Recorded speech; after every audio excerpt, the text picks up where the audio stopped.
Mula po sa TV5 Media Center, bumabati mo muli ang inyong paboritong kasama sa almusal tuwing Sabado ng umaga. Ito po ang Power and Play, hatid sa inyo ng Big Boss Cement at ng Cherry Loom. Ako po si Noli Iyala. Magandang umaga mga kapatid. Naku, bago na naman tayong balik dito sa ating dating pinag-broadcastan at finally we're back in the TV5 Media Center. Maraming salamat sa lahat ng mga tumulong para po tayo makabalik dito sa ating istasyon, at kami po'y bumabati sa lahat ng mga nakikinig sa atin sa Radyo 5 92.3 News FM, and of course sa lahat po ng mga nanonood sa pamamagitan ng 1PH over Signal TV at na mga naka-live stream sa Facebook ng 1PH, Radyo 5 at ng Power and Play.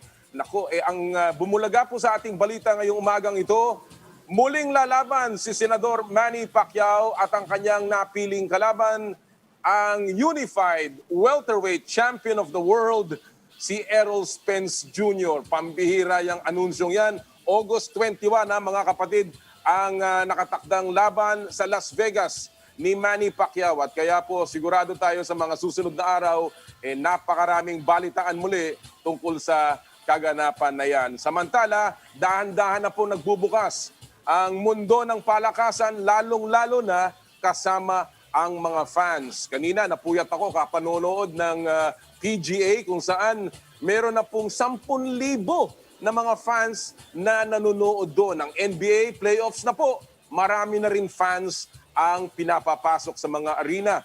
Kaya po ngayong araw na ito, espesyal na edisyon muli sa Power and Play dahil ang ating makakausap, mga espesyal na fans. At mamaya, amin pong babanggitin yan. Samantala, of course, habang tayo'y nagpapakilala ng mga balita na ating tatalakayin mamaya, well, simulan po natin sa mga balitang ating tinutukan this week sa ating sports highlights. Una sa lahat, noong Martes, opisyal ng naging naturalized Filipino ang Ateneo big man na si Angelo Kwame matapos pirmahan ni Pangulong Duterte ang batas na nagbibigay sa kanya ng Philippine citizenship. Matapos ang balitang yan, napatweet na lang ang obviously ecstatic na si Kwame. Ang sabi niya sa tweet, "Pre, Filipino ako!" Huwebes, sa larangan naman ng chess, ang ating pambato na si Janelle May Fraina, ang kauna-unahang Filipina na sasabak sa World Chess Cup. Si Fraina ang siya ring una at nag-iisang babaeng Grandmaster ng Pilipinas. Gaganapin ang World Chess Cup sa Hulyo sa bansang Russia. Huwebes din nang magbalik practice na ang ilang mga koponan sa PBA. 9 na PBA teams ang tumulak papuntang Batangas para magsagawa ng kanilang trainings matapos mapahinga ng 2 buwan. Basketball pa rin, Huwebes din nang talunin ng Los Angeles Lakers ang Golden State Warriors sa kanilang play-in tournament game. Salamat sa clutch 3-point bomb ni Lakers star LeBron James. Dahil sa panalong yan, nakuha ng Lakers ang 7th seed sa West Playoffs. Makakaharap nila ang 2nd seed na Phoenix Suns sa first round. At Biyernes, kinumpleta ng Washington Wizards ang playoff picture sa Eastern Conference. Matapos nilang talunin ang Indiana Pacers sa kanilang play-in matchup, nakuha ng Wizards ang 8th seed at makakaharap nila ang Philadelphia 76ers sa first round. Biyernes din nang ilabas ng NBA ang finalists para sa annual awards kagaya ng Most Valuable Player, Defensive Player of the Year, Rookie of the Year at iba pa. Ang ating kababayan na si Jordan Clarkson pasok sa finalist para sa 6th Man of the Year Award. Yan ang ating mga sports weekly headline highlights ngayon pong linggong ito. And of course, sa dami ng ating tinututukan, isa dyan ay ang pagiging naturalized citizen ni Angelo Kwame. Abay, talaga namang malaking bagay po ang pagiging naturalized citizen na ngayon ni Ange Kwame dahil ngayon ay siya po ay makakatulong sa Gilas Pilipinas. At dahil po dyan, ang ating pupulsuhan ngayong araw pong ito, alam naman natin usong-uso yung pagiging naturalized player. Sa Indonesia, nandun si Lester Prosper. Sa Korea, nandun si Ricardo Ratliff.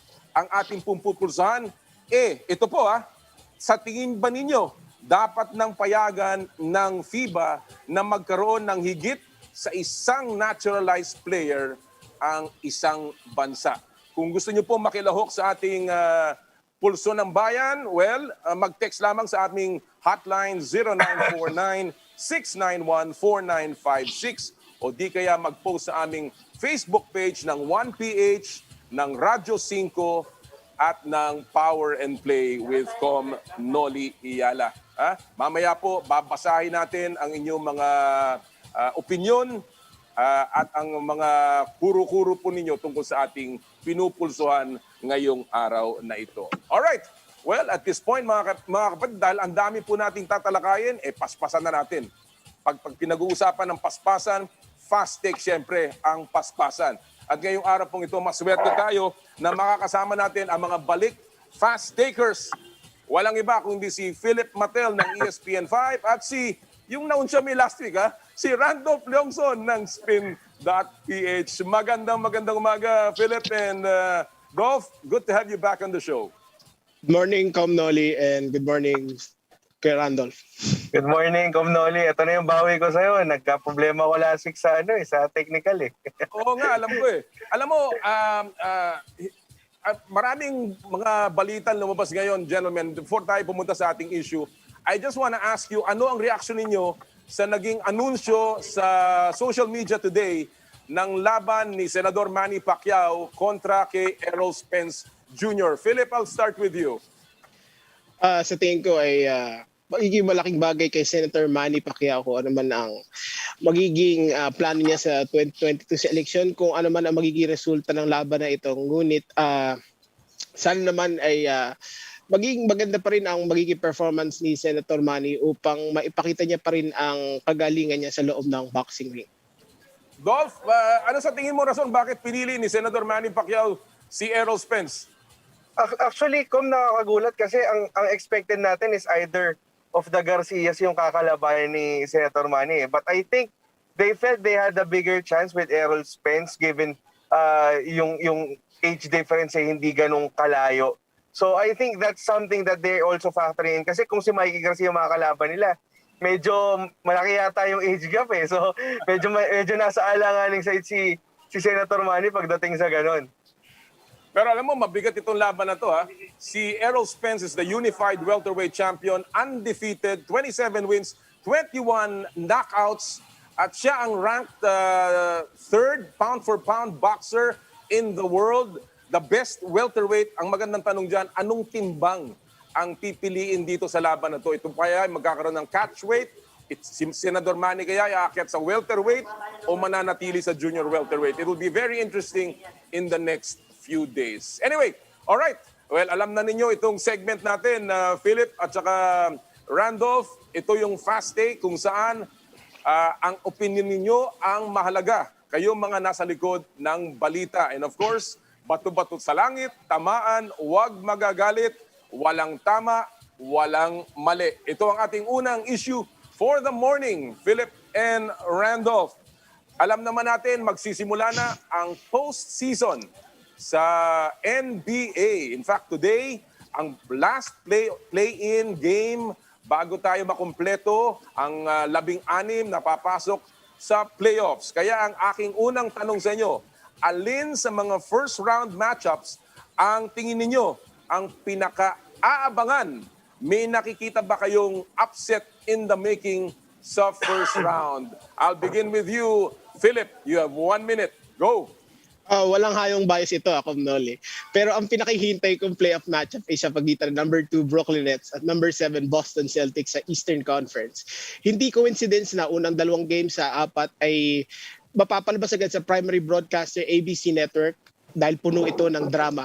Dito natin unang masisilain kung makising nga ba ang Nets na ipinagyayabang ang strongest lineup in the NBA on paper, featuring ang 2 former MVP na si James Harden at Kevin Durant at All-Star Kyrie Irving laban sa rising star na si Jason Tatum na naka 50 points ng play-in game.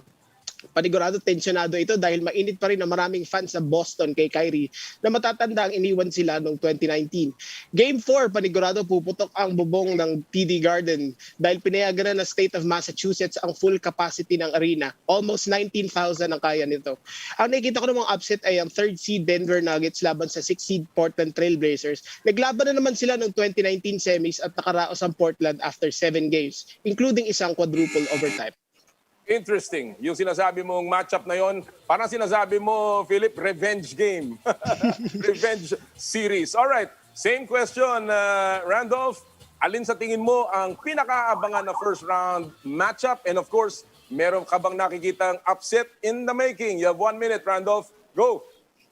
I'll go sa Western Conference. Ako, kumbaga, ilista mo na eh. I think, ang ako, pinaka-inaabangan ko would be yung Utah versus Golden State Warriors. Feeling ko Warriors yung mananalo sa play-in mamaya against Memphis. And I think it would be a great throwback para sa atin dahil people still remember yung 2007, we believe Warriors with Baron Davis. Ngayon, 8th seed ang Golden State with Steph Curry given how great he's played. And it's a great acid test para sa Utah after topping the league, having the best record in the league with Jordan Clarkson, with Donovan Mitchell and Rudy Gobert. So, ang exciting na 1-8 matchup nito, kumbaga, yung top seed hindi talaga ganun kalyamado eh. Sa upset naman, as tantalizing at sabihin kong Lakers, Suns, I'll go with Heat Bucks. I believe that Miami Heat, given their experience and yung motivated na Jimmy Butler, kayang patumbahin si Giannis Antetokounmpo at yung Milwaukee Bucks sa first round.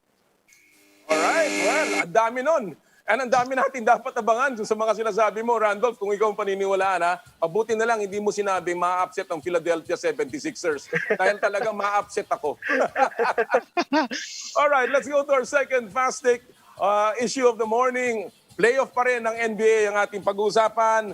Siyempre, hindi lamang serye ang pinag-uusapan dito kung hindi player performance. Kaya sa inyong dalawa, sino sa tingin yung NBA player ang magkakaroon ng statement performance, yung bang breakout year, breakout series dito sa sa first round na ito? I will begin with you, Randolph. You have 1 minute. Go. I'll pander ng konti sa'yo since alam ko Sixers fan ka. I think yung bound for a breakout is si Joel Embiid. Kumbaga, ito na yung best chance ng Philadelphia being the top seed in the Eastern Conference. Unfortunately, I don't think he will win the MVP. I think that's going to Nikola Jokic. But given yung heartaches ni Joel Embiid at ng Sixers for the past how many playoffs na, ito na siguro yung best chance talaga ni Embiid to make that leap.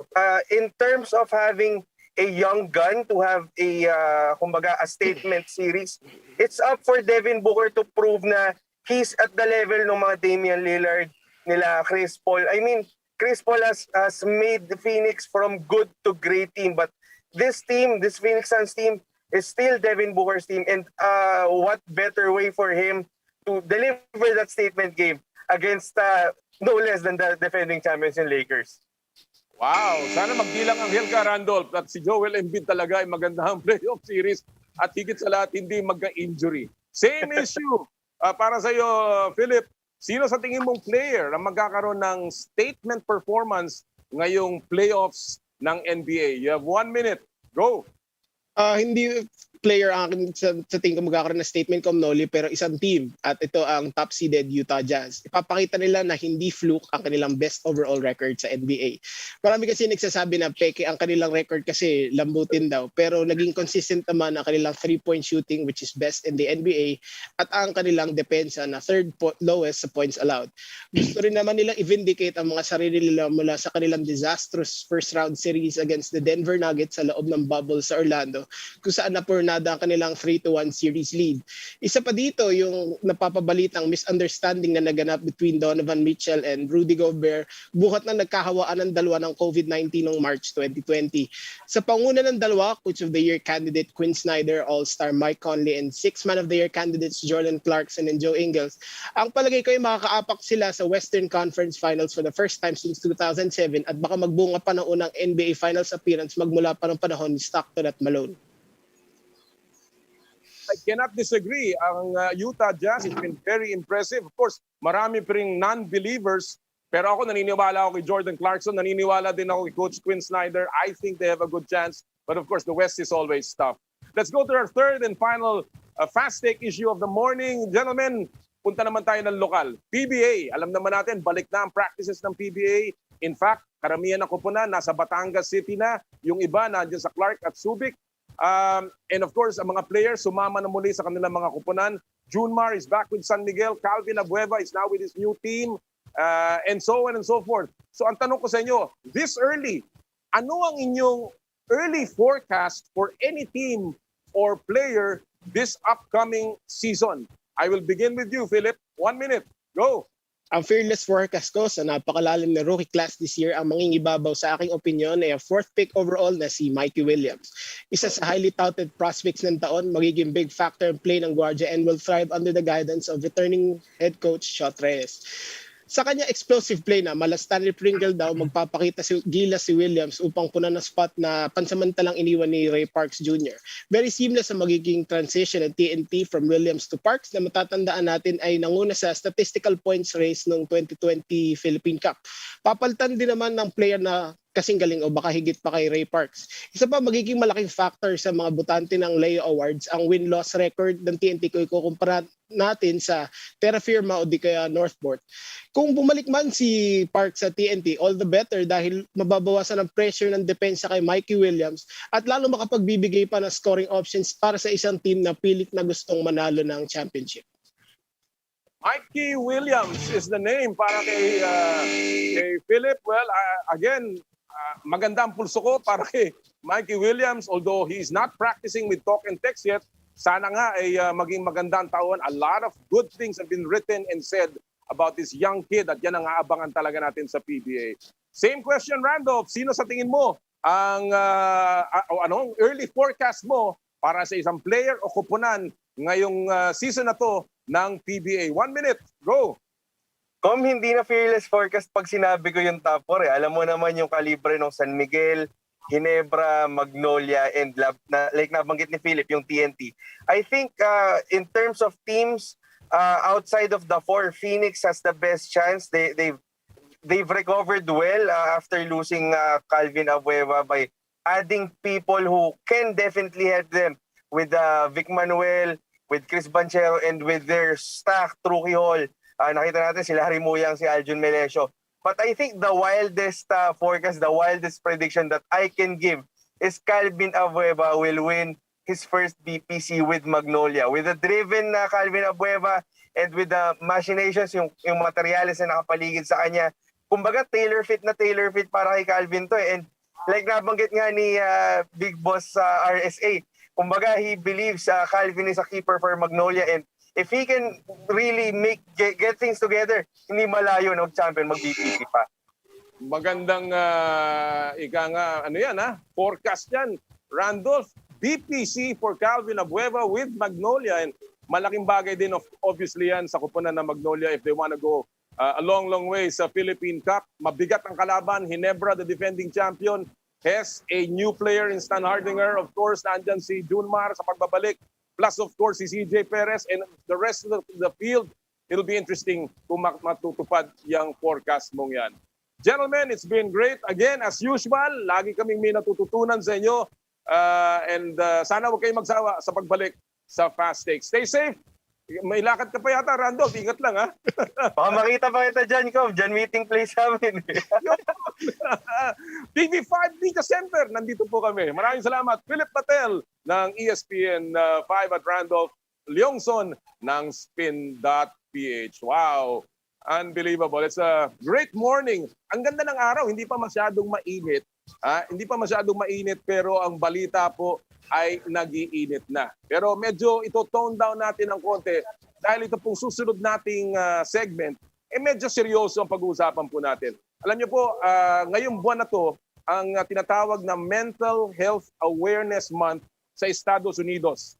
At alam naman po natin ang mga pangyayari, lalong-lalo na sa mga elite athletes, pagdating po sa kanilang well-being, ng kanilang pag-iisip at ang kanilang psychological makeup. At ngayon pong araw na to, pag-uusapan po natin ang isyong ito sa pamamagitan ng tatlong mga taong may karanasan at very outspoken pagdating sa mental health awareness and of course sa mga problema ng pag-iisip. Unahin ko po ang aking kaibigan at siya po ang nagsabi sa akin na pag-usapan natin ito. Dati ko pong kasama sa broadcast and now he is the new Bureau Chief, North America Bureau Chief ng ABS-CBN. Live from California, si TJ Manotoc. And of course, makakasama din po natin ang very outspoken na dating professional player. He has given a lot of talks about this and he continues to be an advocate.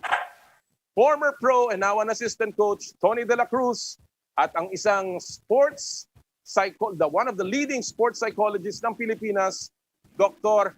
Naira Orbeta. Good morning, everyone. Thank you for joining us sa Power and Play. TJ, I hope you're okay back there. Kumusta ka? Good morning, Kom. It's so great to share the screen with you. Sabi ko nga sa Twitter kagabi, it's been 17 years since we've been in the same screen, although this will do for now. Hindi tayo Oh, you've gone a long way, my friend. And I'm very proud of you. I remember our days covering the games, and those were some of the best moments. And of course, we covered this man, Tony de la Cruz. Oo naman. Tony, where are you now? You look like you're also in the States. Are you? Yes, good morning. Actually, I took a trip for some personal reasons in California, and I actually got the vaccine while I'm out here. And still in great communication with Coach Jeff in Alaska. Been on the Zoom workouts, but now that they started practice, Coach Jeff will call me and we'll talk. But I'll be back in the Philippines soon. But enjoying the California weather and the sunny weather of Orange County. Yeah, that's it. Way to go, Tony. And thank you again for joining us. I know you're very, very busy. And of course, Dr. Naira Orbeta, one of the leading sports psychologists. And I will begin with you, Dr. Orbeta, on this issue that is very important, I guess, to everyone. Napakamahalaga nito dahil importante na maintindihan ng tao kung anong pinagdadaanan din ng mga atleta. And Dr. Orbeta, there was a study by the American Medical Society for Sports on mental health issues in competitive athletes. And in fact, they mentioned there that the very nature of competition can provoke specific psychological issues. Ang tanong ko, Dr. Orbeta, is do you agree, and what mental health issues are common among athletes? Hi, good morning, everyone. Good morning to the people who are listening. Oh, I'm not yet a doctor. Malapit na, hopefully. okay. Malapit na matapos. But anyway, thanks for talking about yung issue ng mental health, because mental health is always a timely issue, and especially timely during COVID-19, this coronavirus pandemic. To your question, are athletes prone to mental health issues? Of course they are, because the idea there is we treat our athletes like they should not just be normal, they should be super normal, di ba? They are put in a competitive environment with all the demands and all the stressors of not only yung life but even competition, and they are expected to be at a higher level than most us mortals, right? In fairness to the people who have been athletes, you know that you're held to a higher standard. Therefore, you're dealing with your own life. You're dealing with that kind of standard that is expected of you. You're expected to be that. So definitely mas prevalent. And usually the most prevalent mental health illnesses or disorders now are mood disorders and anxiety disorders. So mood disorders, depression, bipolar, manic depressive. Usually called manic depressive. Now it's called bipolar disorder. But mostly depression and anxiety. Yun yung pinaka-prevalent talaga na mental disorders. Naira, so pagdating sa mga atleta, alam mo kasi madalas merong parang hindi mo tinatanggap itong bagay na to eh. Lalong-lalo na kung Superman ang tingin mo sa sarili mo, no? Anong mga senyales ang dapat makita o tingnan para magkaroon ka ng indikasyon na you're going through something. Right. You're going through a phase, a mental health problem. Well, there are many different things, and the problem is everyone's different. Eh. So some, sobrang obvious. Kitang-kita talaga sa iba. Yung like so okay, you know an athlete, the personality is bubbly, the very very vivacious and everything, and then there's a change. There's a change in behavior. There's a change in the way they appear. They don't talk. They don't socialize with teammates. So sometimes the change is what you have to observe. Not only for people who are professionals, even for lay people, you have to notice that change, and you don't just parang push it aside and say, ano lang yan, may pinagdadaanan. Sometimes you really have to be observant. But then again, there are some people, hindi mo talaga kita. Yung talagang, they look as if they are just doing their normal routine, but inside something is happening. So yun yung mahirap eh. You kind of have to take it on a case-to-case basis. But generally, what I try to look for is the change. There's a change. So just to give you an example, let's say you're a student athlete, di ba? Student athlete, high achiever generally sa sports and sa ACADS, di ba? And then all of a sudden, the grades bumabagsak, tapos yung hindi pumapasok sa eskwela, and then parang to get them to practice, parang they're dragging their feet. There's a change eh. Parang bakit may change? So sometimes the change are just maybe situational factors, pero sometimes talaga, meron talagang pinagdadaanan na mas deep than that. So that's what you have to investigate. Well, alam natin that the issues in mental health do not only, it covers everyone, although today we're specifically talking about athletes. TJ, you have followed some of the elite athletes in this sphere. We know about anong pinagdaanan ni Kevin Love. We know what happened also to Michael Phelps, who has talked about it a lot in public. In your own experience, in your own tracking of these athletes, how real is this problem among elite athletes, TJ? Well, it's a growing concern, Knowles. No? In fact, I was just recently humbled and honored to be a part of the MIT Sloan Sports Conference last month, wherein they had a mental health panel. Your favorite team, Daryl Morey, the president of the Sixers, he invited me personally. He met me on Twitter, and he invited me to be a part of the panel with Shane Bathia, the NBA champion, and now he's a vice president with the Miami Heat, and with Kevin Warren, commissioner of the Big Ten, to talk about the mental health issues in sports. And Kevin Warren was telling us that the numbers are so staggeringly high in terms of the prevalence of the mental health issues amongst athletes, yet they are the lowest in terms of reaching out for help. So that's what's concerning them the most, that they are the ones who have the biggest disparity of reported cases and diagnosis and whatever, but they're the fewest, the least to reach out for help. And there's so many things, factors of that. Maybe it could be the stigma, could be the male machismo, that this is something I can shrug off, I can just play it off, and I don't need a shrink or things like that. So maraming layers and also, but increasingly you're seeing it in elite athletes, elite competitors, who it's shocking that you think they've achieved their dreams. Like Michael Phelps, the most medaled swimmer in the world, the most medaled Olympian in the world, and it hit him. And the thing that surprised me the most, Knowles, 2 years ago, I met a Brazilian swimmer who was the Michael Phelps of Brazil, Fernando Scherer. I met him in a conference of personal development. He spoke up, he stood out, he said, at the peak of my career, I wanted to take my life. And I was like, that's exactly like Michael Phelps. I met him, I spoke to him, and he said he went through exactly the same thing. The burnout, the demands for elite performance, the emptiness inside after giving their life to a sport for medals. And when they hit that pinnacle, they're like, that's it. So they're realizing more and more, Knowles, that the happiness they were looking for apparently doesn't come with medals. Well, do you get the sentiment na ngayon nagsasalita na itong sila Kevin Love, si Michael Phelps, many other athletes, si Michael Phelps of Brazil, do you get the sentiment na nawawala na ng konti-konti yung agam-agam, yung takot na lumabas and to face this problem squarely among athletes and even among ordinary people? I do, Knowles. And I'm so proud Tony came out to this story when Tones, you know this, I reached out to you after I read your essay. I was in tears reading it as well because it was so vivid in terms of the written form. Mine was vivid in terms of the visual form. And I appreciate that more, Noli, because when we tell people exactly what we go through, the more they can identify with us. I know there are a lot of advocates out there who say it in a blanket phrase, I'm going through something, I went through something, pero minsan parang bitin. If you really go all out and tell them, this is what I went through, this is what I'm going through, this is what I'm doing now, all the more they can really identify, and you give them hope.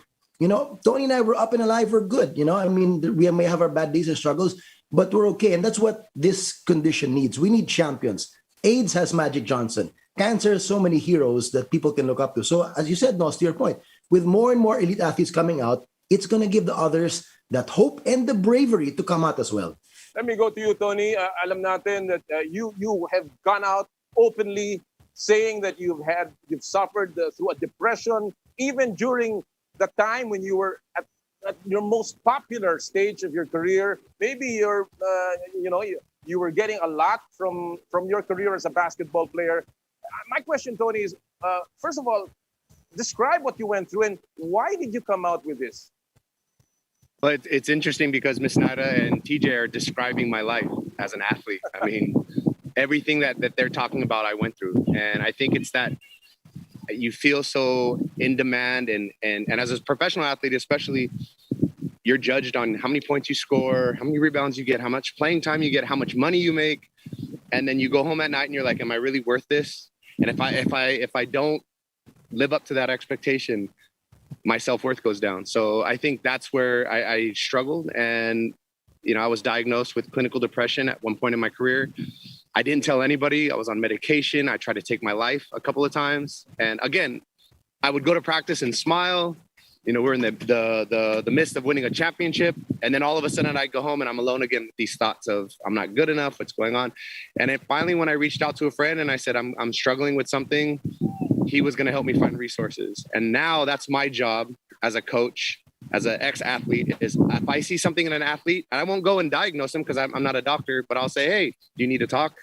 How's life? How are you? And I can tell that maybe they're dealing with what they're dealing with. And then I'll go, if you ever need to talk to somebody, it doesn't have to be me. I can help find resources. No judgment. I want to help you just feel better. That's all I want to do. And a lot of times the athletes will text me in private and say, can we talk? And then I'll tell them straight, I've studied to be a life coach. And I said, this is way beyond my training, but I'll do my best to find the resources for you. And we've actually, me and Chris Ross have actually approached Commissioner Willie Marshall and said, hey, why don't we create a resource for the PBA? And I know that the UAP needs it, NCAA needs it, high school needs it. And if we can start teaching young kids to recognize that mental health issues are real, then they won't be afraid to recognize it. Because I think there's a stigma in the Philippines is you hear mental health and everyone thinks crazy. And that's not the case. And the best analogy I heard is if you sprain your ankle, you're going to limp. And you'll still get through in the game, but eventually something will go out. But just like in mental health, if you just keep suppressing everything, it'll come out in different forms. And so that's my job, is to encourage people to say, hey, you know what? I am going through something, and it is okay to talk about it. Tony, you've talked about the culture of athletes in some of your talks. And obviously, what you're going through is something that may be, on the one hand, common to many people, but at the same time, unique to certain athletes. Is it harder? Because of the pressure, the fame that you have, is it harder to cope with this? I think as a male athlete, and I say this because male athletes are so socialized to be tough. You have to suck it up, be tougher. And so you don't know how to go home and deal with it because why am I crying? Why am I feel depressed? Why am I so angry? Why am I so sad? I'm supposed to be tougher than this, And then I can only imagine on the other side what female athletes go through in terms of, sexism and just gender issues. So I just think that if we can talk about this on both sides, mental health is something serious, but it's something that you shouldn't be ashamed of. Okay. Before I go back to Doctora, to Naira, TJ, we were supposed to get Commissioner Kevin Warren of the Big Ten Conference of the US NCAA. Unfortunately, because of conflict of schedule, he had to beg off. But TJ, do you know how big organizations are now dealing with this? Have you heard of programs that the NCAA in America is doing to help many of our athletes, student athletes at that, handle the problems of mental health? Yeah, it's great that I'm seeing that trend, Noli, that they're really taking this head on. They're taking it seriously. And more importantly, they're dealing it, Knowles, on a proactive stance, not a reactionary stance. What am I talking about? They're talking about building resilience, making young athletes mentally tougher, mentally resilient, because those challenges will come. They'll come from broken homes. They'll have relationship breakups. They'll have failures in school. There will be these traumatic experiences in their lives, but they're going to have to be taught and trained and built stronger how to deal with them. So for the Big Ten, Noli, si Commissioner Warren shared with us, that they've invested for the whole league. All the players were given a free account for the Kom app. You may have seen this before. LeBron James is one of their advocates and endorsers. It's a mental wellness app, primarily for meditation and mindfulness. Everybody was given a free professional account, and beyond that, they were made available professional services. The whole league, and with the NBA, I remember a few months after Kevin Love spoke out, and that really broke the barriers. And then DeMar DeRozan came out. Adam Silver is working with Keon Dooling, the former NBA player. He's heading a specific group in the NBA, or I think the NBA PA, not sure, but it's around mental wellness and mental health. So it's great they're being proactive about it. All right. I want to ask all of you about this, but Dr. Naira, what is the first thing when you see all of these signs among athletes? What is the first thing? Anong unang dapat na gawin in order to deal with this, Naira? Well, normally the first thing really we do is to reach out. And I like what you said about being proactive. I think that especially during this coronavirus pandemic, people have been more proactive in reaching out and talking. Kasi there's no point of connection except maybe online, right? But people have been more proactive. The professionals I know, whether they are in sports or in just mental health, have been more proactive in reaching out talaga to people and saying, we're available here. If you have any problems, there have been many free counseling sites that people can call anonymously or, contact anonymously. So mas naging proactive talaga ngayon. And the first thing talaga to do is to reach out. Ako personally, I try to reach out to the athletes who are under me. And I just make kamustahan. I mean, you don't have to wait, to the point, what our athletes here said. You don't have to wait for them to express that they're already experiencing problems, but really ask them, magkamustahan kayo. I know in the national level, the national teams, talagang nagkakamustahan talaga sila with the sports psychology unit there. All right. Tony, what are the important lessons that you've learned from your experience? And obviously you want to impart to athletes who are listening right now. I think the biggest lesson is it's okay to not be okay. I think that's the one thing that you have to acknowledge. I think the other part of it is becoming more mentally aware. That's how you're going to be mentally stronger. And you're going to have some bad days. And I think that if we can just destigmatize this whole issue of mental health as being crazy, as more as be proactive. It is okay to have anger issues as long as you know how to deal with it. It is okay to be sad. But again, I think if we can just teach athletes that you're going to have some days where you're going to struggle, as long as you reach out, and it's not a sign of weakness, it's a sign of strength. Actually, if you can reach out and say, hey, I need help, I'm struggling and I need resources. All right. TJ, you're very strong on social media. You are part of the media. Is social media and the way it is handled adding to the pressure on mental health of many athletes? Absolutely, it is, Noli. It's a double-edged sword. It's a powerful weapon for advocacy, for inspiration, for positivity, but also it's a powerful tool for the trolls, the haters, and that's the name of the game. When you're in a league, let's say in the NBA, you're one team, but you have 29 fan bases who hate you, right? Same with the PBA, you're one of 12, and then 11 fan bases hate you. They'll bash you. They'll even sometimes your hardcore fans who love you will bash you when you don't do well, right? So that's the tricky part of social media. Jump in it if you are strong enough, but also know when to tune out, know when to take a break.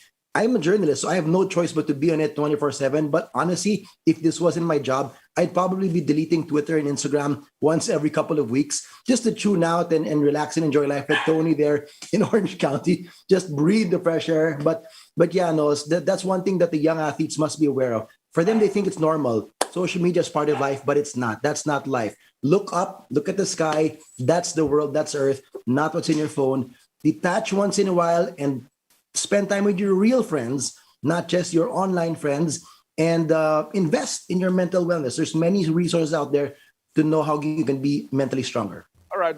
Before I let you go, Naira, medically, what is your advice to people who may be going through this phase in their life right now? Sorry, my advice is to really reach out. I mean, like the conversations around mental health now has increased in intensity because of what's happening around us. So, huwag kayong mahiya. reach out, as Tony said, reach out to a friend first, and maybe that friend can then connect you to a good resource. But the idea there is help is available, and don't be afraid to reach out, because that is a sign, it's true, of strength rather than of weakness. That helps seeking behavior. Tony, you have been a terrific ambassador for this. I am so proud of you. I'm so happy to have talked to you about this. But before I let you go, are you looking at specific programs now? Are you looking at forming groups and association among athletes just to be able to push this agenda even further? And what do you think is the best way on the other side of the spectrum to take care of your mental health? Yeah, I definitely am open to talking to anybody. I mean, as I hear Ms. Naira speak and TJ, like, I would love to team up with them if they have ideas. But again, awareness is the #1 key right here for mental health. And then on the other side, like TJ said, and I've done this a long time ago, I got off social media because I just didn't like how it made me feel. And it wasn't real to me. And I went back to reaching out to people and just talking, having conversation. And the other part of it, I don't care what your spirituality is, as long as you can pray or breathe, find that mental space to just detach and have a couple of minutes to yourself where you find solace in taking a breath and being aware of your breath, connecting with your higher being or the universe or whatever. You need to detach from everything that's going on, and then just slow yourself down and come back down to earth and just embrace the moment. Naira, TJ, and Tony, thank you so much for joining us and sharing your experiences. Napakahalaga nitong usapan na to, and we hope that we can continue to push this agenda with not only athletes but everyone else who's going through a phase, especially during this pandemic. Maraming salamat from Thank you, us, all of you. Thanks, Com. Yan po, Thank you. mga kaibigan, si TJ Thanks, Manotoc, si Tony de la Cruz, and si Naira Orbeta on mental health awareness and, of course, issues that is now so prevalent all over the world, especially among athletes. Wow, napakahalaga niyang usapan na yan. Sana matutukan pa yan ng ating mga kinaukulan pagdating sa larangan ng palakasan. We will take a quick break. Sa amin pong pagbabalik, makakausap namin ang the other big, yung isa pang inaasahan nating tutulong in the future sa Philippine basketball, si AJ Edu, live from Ohio. Dito po sa Power and Play, hatid sa inyo ng Big Boss Cement at ng Cherido.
Nagbabalik po ang Power and Play at sa oras pong ito, balikan muna natin ang some of the best moments in sports history.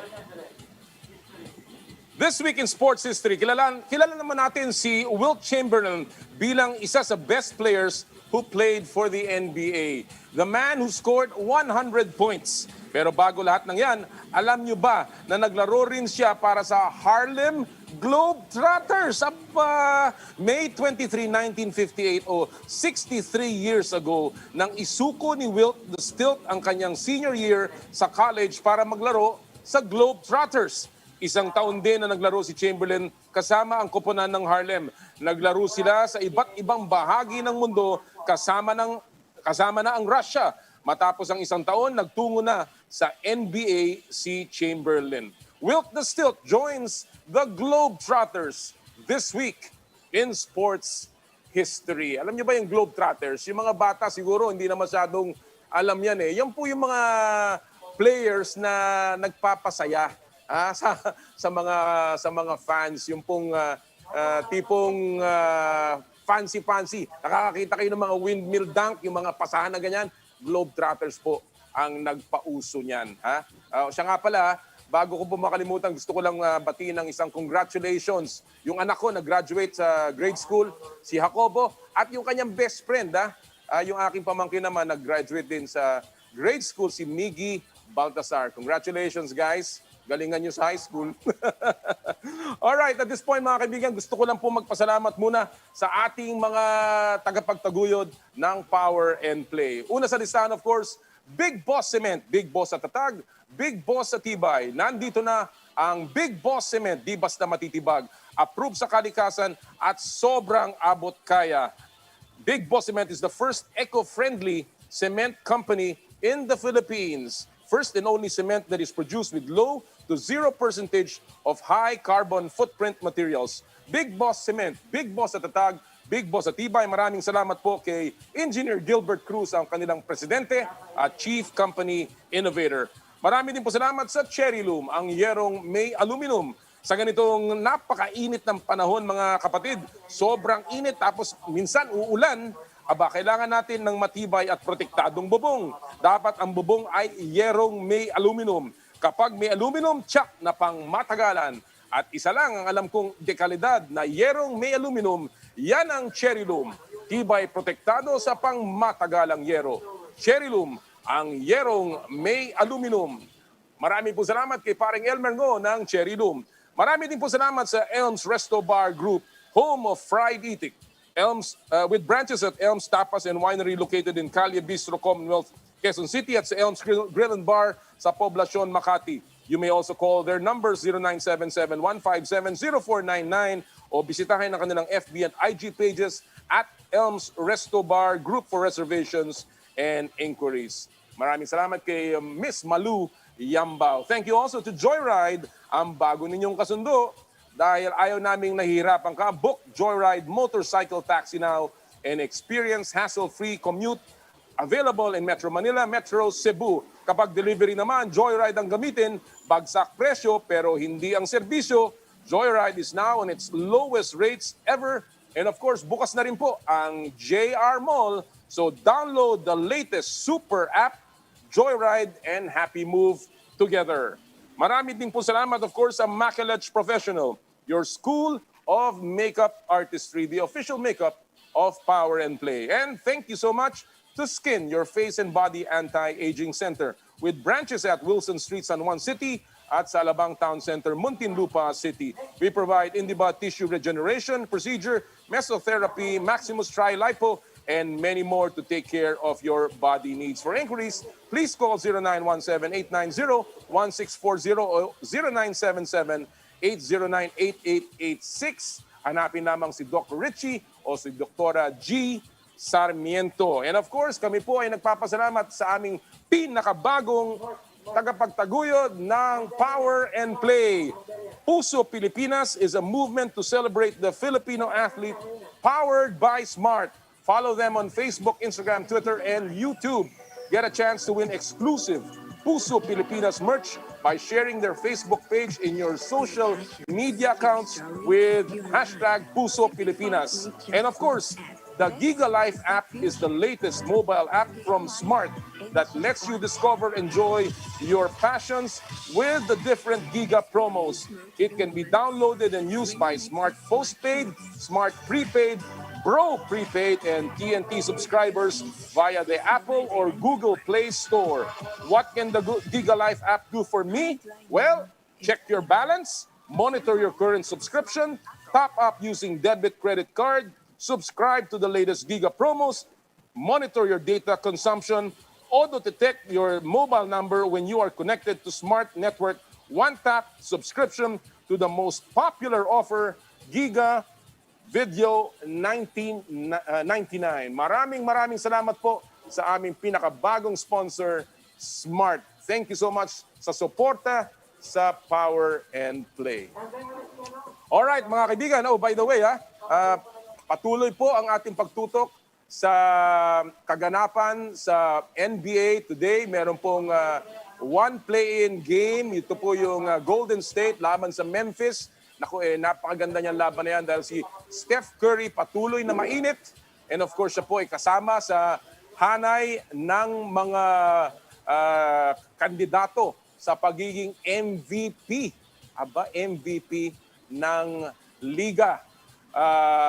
Kaya po, tutukan lamang natin itong balitang ito. Alright, mga kaibigan, ang ating pong susunod na ipapasok ngayon ay ang isa sa pinaka maganda na development sa amin. Sapagkat ito pong mamang ating ipapalabas ngayon, hindi lamang siya fan. Siya po ay ang kauna-unahang tao na nabigyan ng NBA championship ring nung nanalo ang Toronto Raptors in 2019. Siya rin po ang kauna-unahang regular na fan na nakapasok sa Naismith Basketball Hall of Fame, pambihira. At siya po ay nakuha namin sa isang interview, an exclusive interview with the Toronto Superfan. Ito po ang aming panayam with Bathia. Panoorin po ninyo. And of course, we are very thrilled to have with us on Power and Play the number one fan in the world. And obviously the biggest fan in basketball now that he has been inducted to the Basketball Hall of Fame. No other than the Toronto Superfan, Bathia. Good day, Nav. Thank you so much for joining us on Power and Play. Thank you very much. Thank you very much for having me, and best wishes to everybody who's watching right now. You know, congratulations are in order, of course, for your being inducted to the Naismith Basketball Hall of Fame, the very first fan to be given that honor. Did you ever imagine when you started following basketball that this day would come, Nav? Only nobody can dream that. Nobody can dream that. I will be crazy to say that I dreamt that. No, I never dreamt that in my wildest dreams.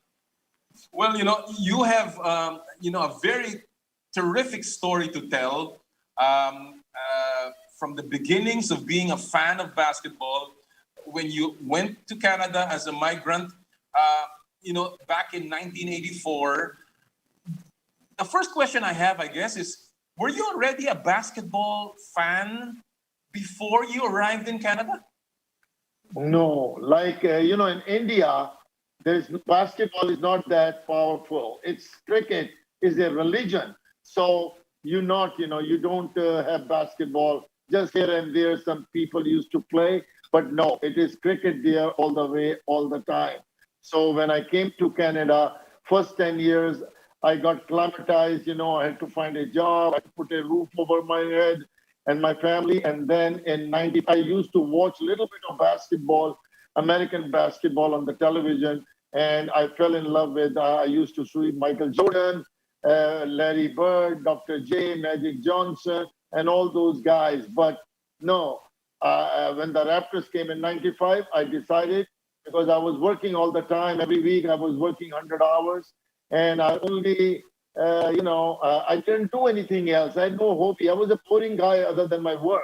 So, I decided to buy 2 tickets at that time. And when the Raptors came in Toronto, and on the very first day, I fell in love with the game of basketball. It's the best game on this planet. It's the fastest game on this planet, and it's the most entertaining game on this planet. All right, your story about becoming a migrant is also fascinating.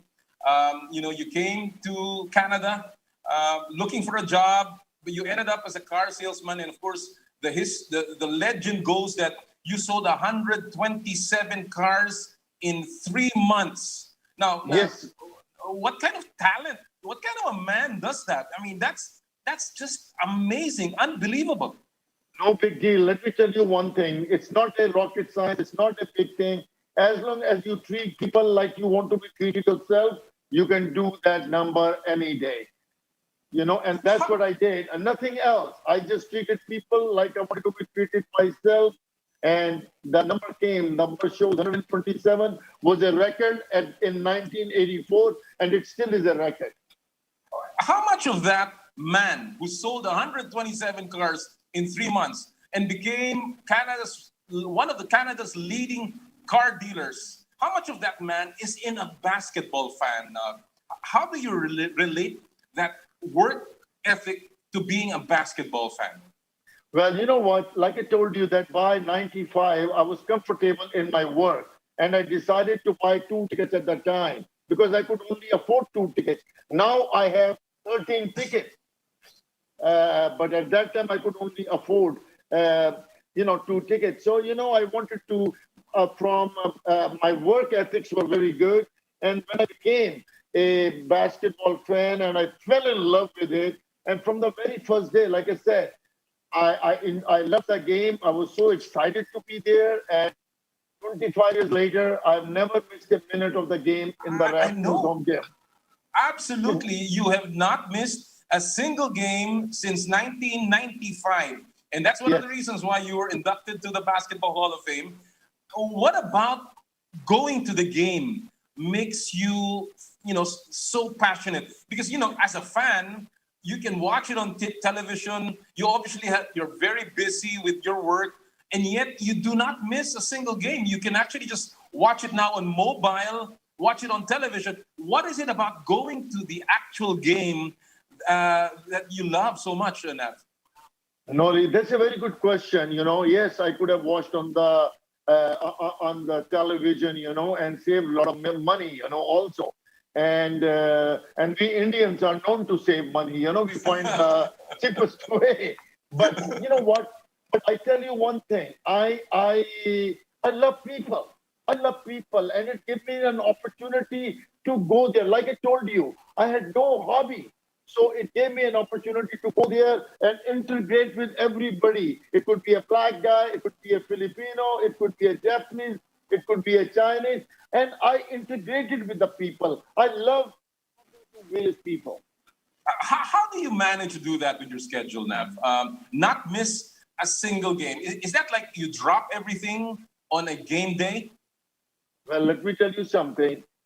Everything, my schedule is made around the Raptors schedule. And if my wife wedding anniversary falls on a Raptors day, I drop that. If my wife's birthday come on a Raptors game day, I drop that. So I have missed in 25 years. I have missed a lot of her birthdays and I have missed a lot of her wedding anniversaries. So that was my priority. I love basketball and I worked very hard and I still work full time. I mean, even go to the game, I did more than full time. But Raptors game was my priority. I hope you're still happily married, Nav, with all those wedding anniversaries that you missed. Well, let me just tell you, there is no word like happily married. Either you are happy or you're married. So I am married. All right. But all right, you haven't missed a single game. Does that mean that of course, we know during the pandemic, the Raptors had to move their games to Tampa, Florida. does that mean that you still get to watch the games even occasionally? Well, I could have gone to Tampa Bay, but I decided not to go because it's not safe for the players and their family because I know all of them, and it's not safe for me either. So I decided to watch it on television, and it's not considered as a home game because it's not being played at Scotiabank Arena in Toronto. Right. So when season starts again in October, the next season, I'll be right there again.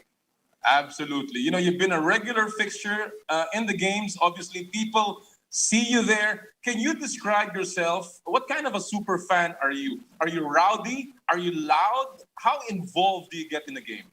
All of that. I'm rowdy. I am loud, but I'm very respectful. I don't talk about personal. I pick on the opposing players when they're on the free throws.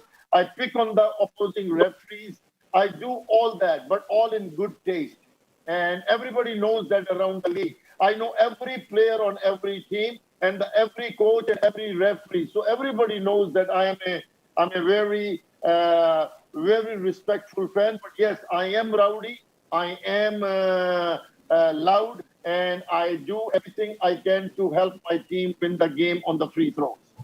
I can imagine what you do during the free throws because I know how fast Filipino fans are very passionate, as are Toronto fans. We've seen that many years. I've been to your games. I've seen how the fans are and how they react. But are you the same person inside in the ball game and outside? Is that something that you carry out when you come out of the game and you're still so excited and passionate about things?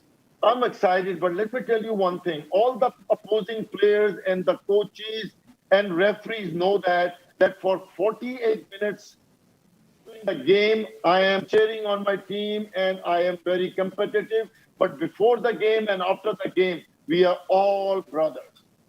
All right. Well, there are so many celebrity fans that come and go to the games, especially with the Toronto Raptors. And let me name some of them. These are based on people that have been there. We've seen Elizabeth Moss, the actress, Celine Dion, the singer. Of course, the Ontario-born Shawn Mendes is a big Raptor fan. The British businessman Richard Branson. You've got Samuel L. Jackson, Nick Fury, for those who don't know him, in Marvel movies. And of course, Drake and the rapper Jay-Z. What makes the Raptors like a magnet to many of these celebrities, Nav? Canada's only team now. So everybody follows, especially now after the championship, our following has increased so much coast to coast. I did a tour after the championship and I went to Halifax, I went to New Brunswick, I went to Vancouver, the people are just, giving so much love to this team.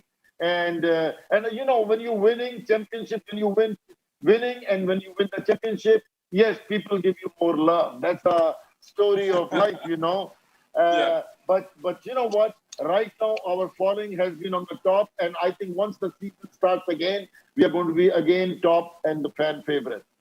How cool is it just to be along the same row as all of these celebrities, Nav? I'm blessed. That's all I can say. I am blessed, and Almighty God is very good to me, and I'm able to do that even when I'm going on the road. The other team's owners arrange the courtside seat for me so that I can be in the front because they know that I'm fanatic about picking on the players and all that, and I get a lot of love everywhere. Before we get to the team itself, before we get to Toronto, we know you know how passionate you are. You've described yourself as rowdy and loud inside the court. There's a role for all of these fans, in basketball to be that kind. But outside of basketball, you also have a role. You've put up a Superfan Foundation, Nav, and tell us a little bit about this and the kind of work that you've done, your foundation has done for the many fans of the Toronto Raptors. You know what? God has put me in a place where I get a lot of love from the fans. And if I can say with a little bit grain of a salt that when you become popular and you become fan favorite, so people want you to get involved in the charity organization.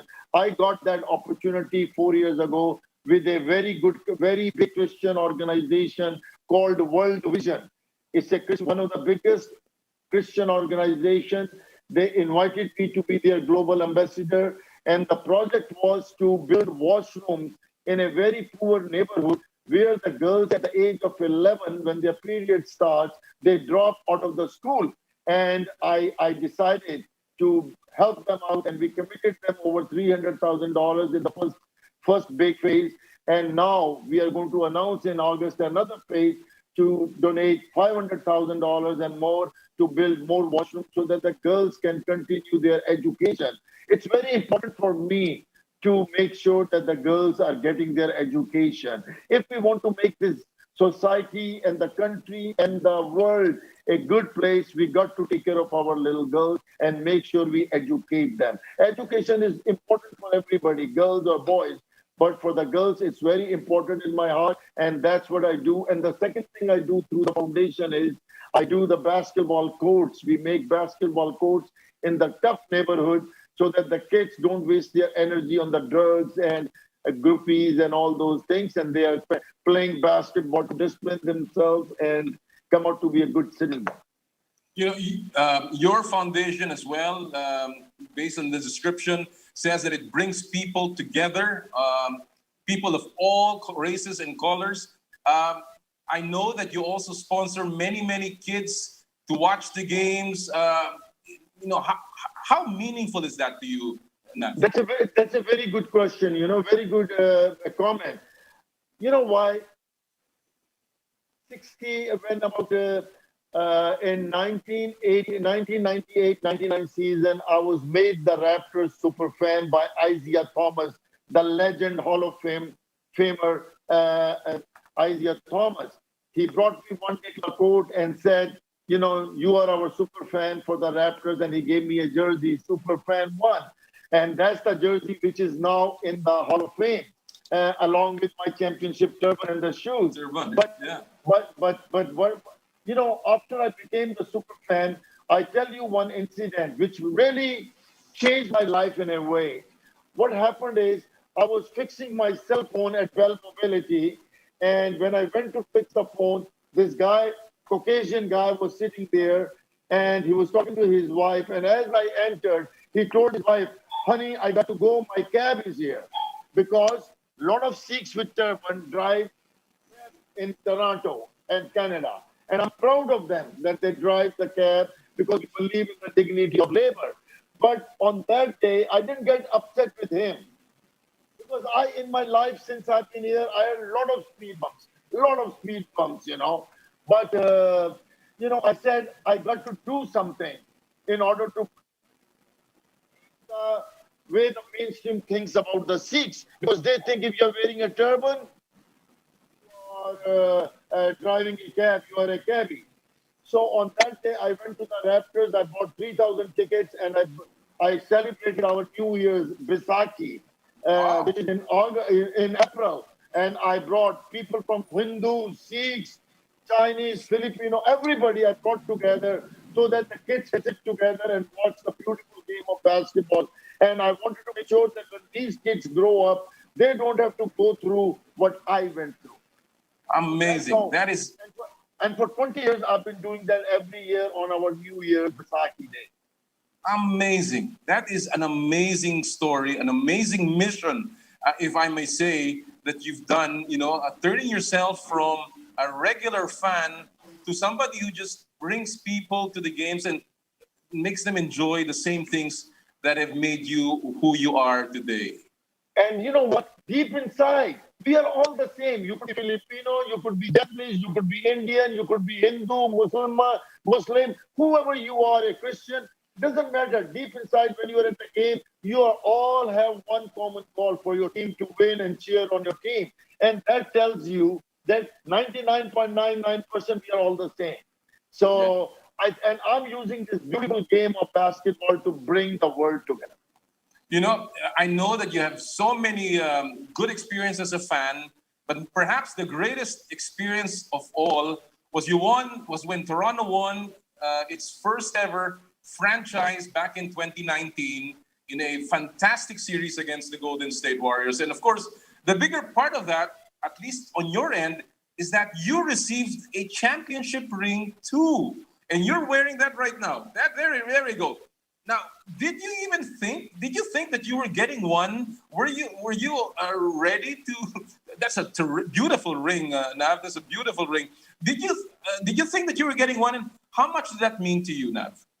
Well, let me tell you, before that, I was made the Grand Marshal of the biggest parade ever. You know, there were 2.5 million people on the parade route and 7 million people watch it digitally or on television. No, once again, I tell you that I knew that I will be getting some kind of a ring because there are 5 levels of ring. $80,000, $40,000, $10,000, $1,000, and then the other ring. But I knew I will get some kind of a ring, but I didn't know that I'm going to get a player's ring. Same ring like Lowry, same ring like Kawhi. That was amazing. So Raptors, kudos to them. It was the first time that a player was a Grand Marshal, a non-player was a Grand Marshal, and also a non-player got the player's ring. And that is, obviously something that you will forever treasure.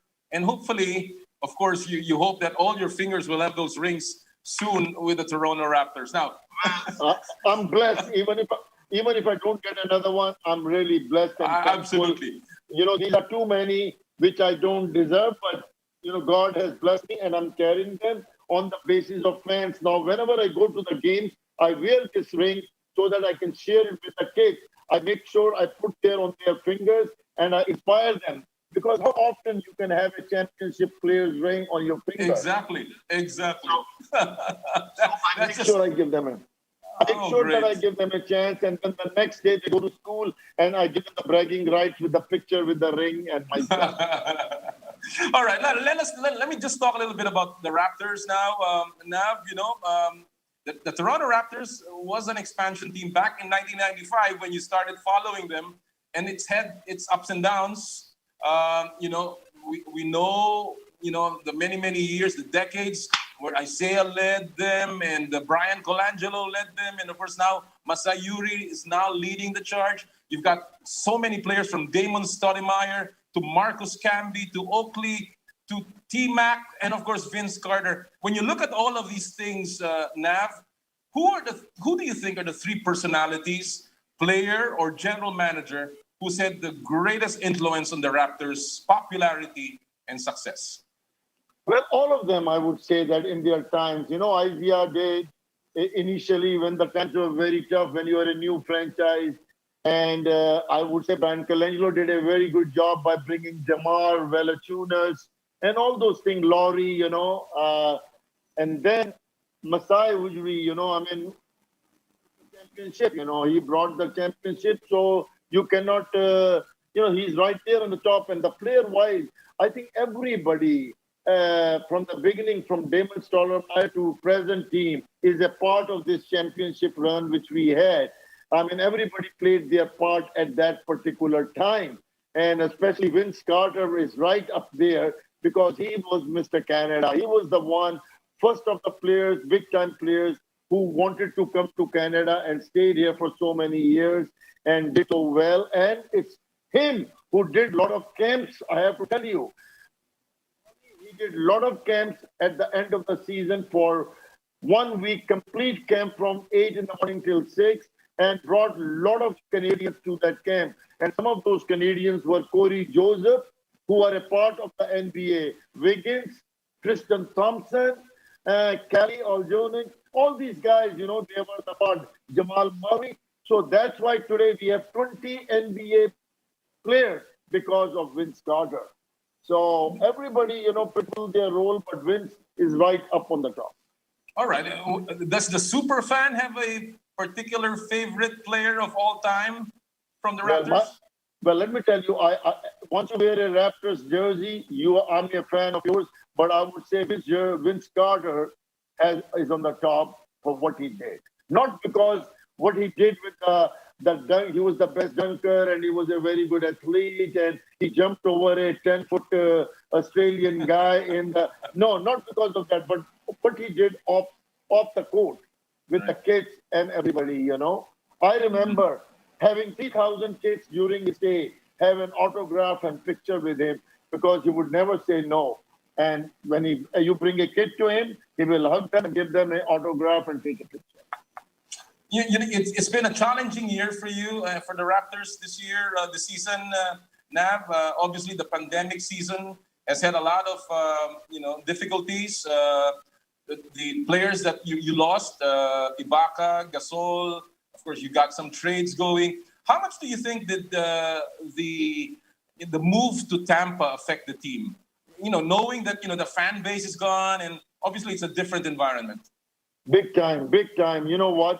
Raptors feeds off the fans, and we are the best fans in the league. And they missed us, and also with the COVID, there were games that they had only 6 or 7 players dressed up because COVID really hurt them. Hopefully, the new season starts in October, and we are going to come rolling back. How do you see the Raptors moving forward now, Nav? Do you see Lowry staying on? Is Siakam going to be the centerpiece? Are you looking for a big star player to come over to Toronto? You know what? I don't worry about that. Masai gets big money for that. Let him assemble the team. And whatever team he gives me in October, I'm going to cheer on that team and I'm going to be having their back. So I'm okay with that. They have done a good job. We have a good guy in Masai. We have a good guy in Bobby Webster. They're going to be okay. We are going to be good, and we are going to be again one of the top team next year. Are you even interested in the season now of the NBA? Now that the Raptors have ended the season for this year, are you still looking at the playoffs? And if you are, who do you like? Who do you like in the playoffs right now, Nav? I have some favorites because I know the people. I have some friends like Steve Nash is coaching. Steve Nash is a friend of mine, and he has a team where I have a lot of people in that team. I know them. Their general manager, Sean Marks, was a Raptor once upon a time. He's a very dear friend of mine.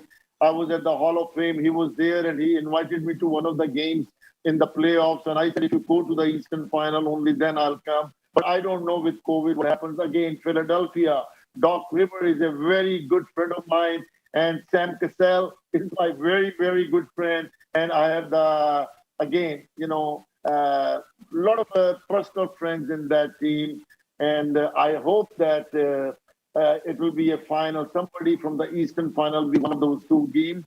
And then in the Western, I don't know. I mean, maybe you can tell me that who will be a favorite because Lakers are not looking that good right now. Right. Yeah. Well, the Jazz have always looked good, and of course the Clippers. And you can never count out the Phoenix Suns. They're so hungry, getting into the playoffs. I really have some good friends in the Phoenix Sun, and Booker and I Chris hope Paul. Chris Paul is there, who's an amazing point guard. And I think it's going to be either Phoenix, Utah. And, let's see what happens. Clippers will be there. But again, there is one guy who is in the Lakers, LeBron James, and he can play all 5 positions and do whatever, So you can't count him either. You never bet against LeBron, as they say. And I know the Raptors know that very, very well. Now, before we have a lot of experience with that. I know that, especially DeMar DeRozan. Now, before I let you go, I know it's been a long interview, but I'm very, very thrilled to have you. Let's go back to your Basketball Hall of Fame. You have a post on Twitter, and you said that you promised your mother that you will never take off your turban, and today that turban sits in the Basketball Hall of Fame. Unbelievable journey. How meaningful is that to you? How significant is that to you and your family?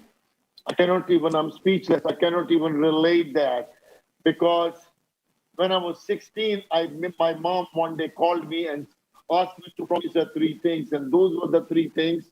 And I was able to keep that for my last 53 years. So easy, but I did it, and I'm sure that she is up there. She is looking at it and smiling at and blessing me again.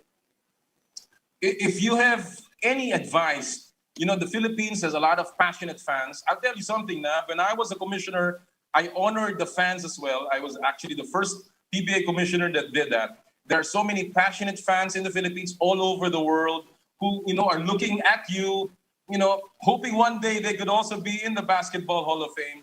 What would be your advice to the many, many millions of basketball fans all over the world? Just keep on enjoying and supporting this beautiful game, which I call the best game on this earth.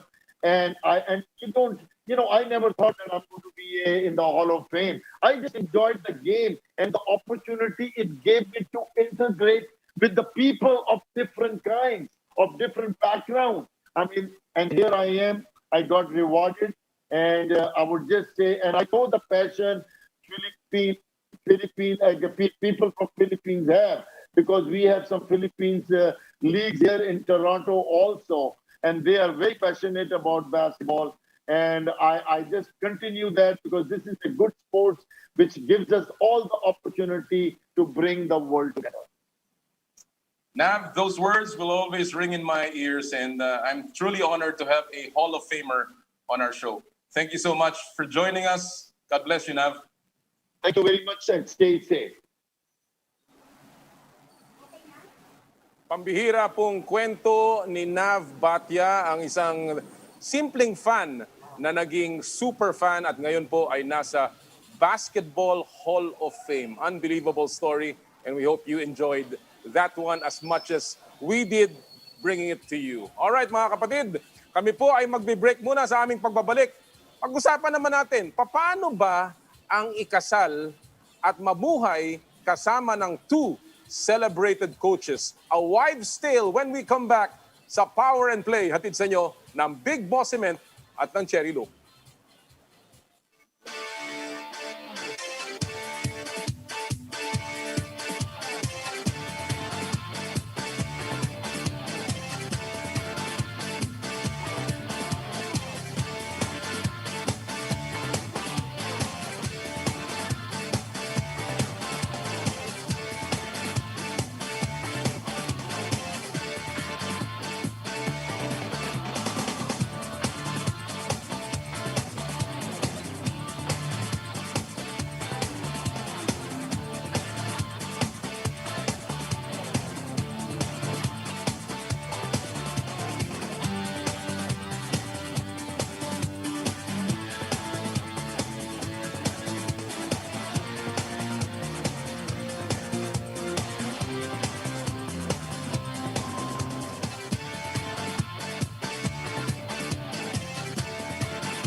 Well, medyo nagkaroon tayo ng konting technical difficulties. We will try to get him, pero kung hindi po, aming ihahatid yung live interview na yan siguro sa mga susunod naming mga episodes. Before we continue, I'd like to say a happy 46th anniversary kay Daddy Gani at kay Mami Ann Mohe. God bless you, Mami and Daddy. I hope na masaya kayo.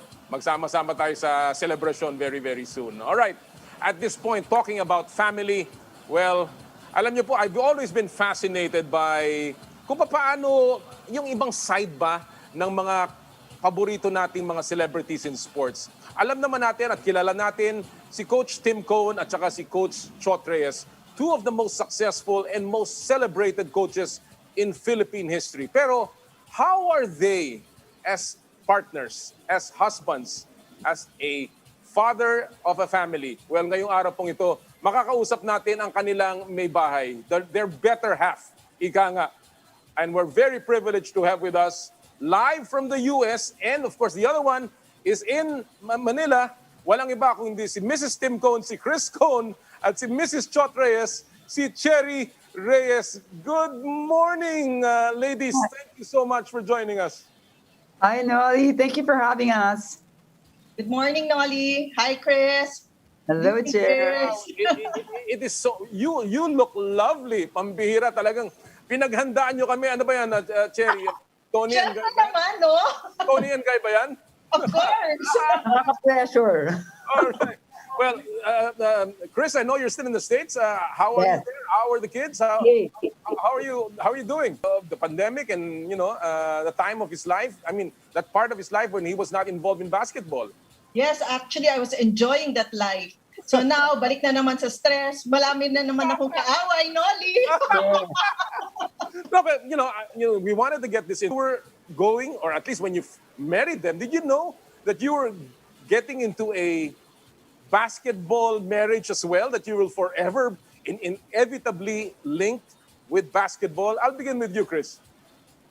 Actually, no. When I met him, well, my family was always involved with basketball. My father was a player in La Salle, and my brother also played. So basketball was always in our blood. I mean, I was very familiar with it. But when I met Tim, he was not involved. He was always a player. He used to play, but he was not he was not coaching yet then. And he was involved in business. And in fact, he worked in a bank prior to that. So it all happened. It was really so unexpected, but it just happened naturally because he always was interested in basketball. And he always, even when I was meeting him, he'd always talk about the PBA and games. And he was already very familiar, which is maybe one of the attractions I had with him, because parang he was not so American. He was very, he was very Pinoy in that way. He was so familiar with all the stats of what was going on in sports in Manila. And that kind of surprised me. He even knew about my brother and, my dad and, my dad's partners. So. Well, what can you expect? Tim has always been a scholar of the game. Siyempre, nagpapalakas din sa'yo, Chris, siyempre, di ba? Oh, siguro nga. Cherry, of course, your family has always been involved also in basketball. Alam natin yan. And of course, you are long-time sweethearts with Chot. But did you know back then na ito na magiging buhay mo? You will be inevitably forever chained in basketball? No, we were in college. He was a basketball player. Actually, after graduation, he had an offer to play in an amateur tournament. But the salary at the time was, I think it was more in the corporate world rather than this amateur. So he chose to be in the corporate world because we had a son already at the time when he graduated. So he was really thinking of the family. So he chose the corporate world, until Tim offered John a coaching job. So it was Tim. Yeah, it was Tim. Actually, Tim and Chot used to play in the Dasma Park basketball against each other when they were younger. Di ba, Chair? Yeah. He used to tell me, when I used to play, and then the Reyes group was there, the Reyes boys, kasi lima sila eh. They were 5, the Pride brothers. Talagang nakakatakot to go against them kasi talagang, well, they were good players, all the brothers, no? And they were really aggressive, and that's how they really actually knew each other. They had history in that, because they played, just fun basketball Well, in the competitions. Your husbands have a public persona. They're, very well known, obviously, with all the titles, with all the roles that they have played, national coaches, bringing honor to the country. Pero meron bang pagkakaiba yung persona nila from the public persona that they emote to when they retire to the home, Cherry? Well, before, when he was, still new in the coaching world, whenever he loses a game, hindi mo talaga makausap. Ang sungit talaga sa bahay. Pero ngayon na medyo nag-mature, nasanay na siguro, ngayon it's very normal. I just cannot take, after losing a game, uuwi kami, papanoorin pa niya yung game. We share naman the same TV sa bahay, so papanoorin pa niya. Sabi ko, how can you take that? Watching the game, natalo tayo. Well. What about Tim, Chris? Does he change when he goes home? Well, actually, when he was younger, like what Sherry was saying, he's gotten through 30 years of coaching. I remember when we were young, newly married, and he got into coaching. I guess, being a young coach in a league, he was so much more intense, and he would be really I mean, everybody would tell me, all my friends would come up to me and say, how is he at home? You know, he's so scary in the court. Diba? But, you know, when by the time I think all his energy was put into the, you know, the energy of basketball, that when he got home with the kids and us, he was just very relaxed and chilled. I think he was just exhausted with the whole process. So his, you know, the persona he had, you know, that very aggressive, screaming in type of coach when he was younger, you know, was very different from the way he would be at home with us. But he was always intense in everything he did when it had to come to basketball. Like he would review the tapes after, like similar to what Sherry was saying. Tim would do the same, you know, after a game, he would, you know, sleep late and look at it and analyze it again and on. As he got older, though, he kind of, you know, changed a little bit his coaching style and you know, matured and got a little calmer, you know, as you can see, I'm sure. Well, obviously, with the way you're talking, they bring work home and kahit papano, they, Yes. you know, the work Yes. continues when they get home, they review tapes. Cherry, how much do you get involved in that work?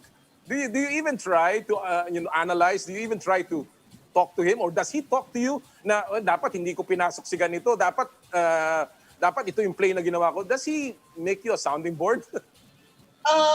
Not really, because hindi ko pa naman rin naintindihan the plays and whatever, who to ano. But sometimes yung players, oo nga, magaling yun, no? Kunyari, iniisip nila, there's a trade or something, may maririnig ako, then I will just butt in. You know, it's very hard kasi on our dinner table, si Josh din coach eh. So you know, our conversations on the dinner table na minsan nag-uusap sila ni Josh, the plays, the strategies, ganyan. Yun yung topic namin every time we meet.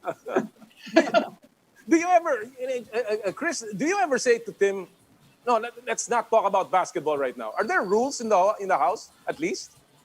Actually, that's a good question. You know, we never actually had a rule like that because it just became so natural since we've done it for so long. I've done it for so long. I mean, like you were asking earlier, if after a game, I'm guilty, ako mismo ang pinapagalitan ko siya.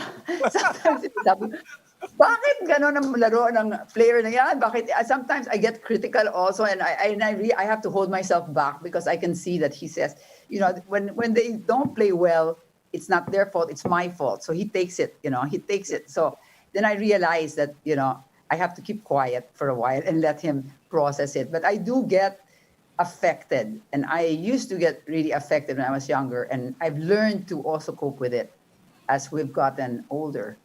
If you remember, what is the most parang memorable moment that you've had, you know, your experience by his side, by your spouse's side in basketball?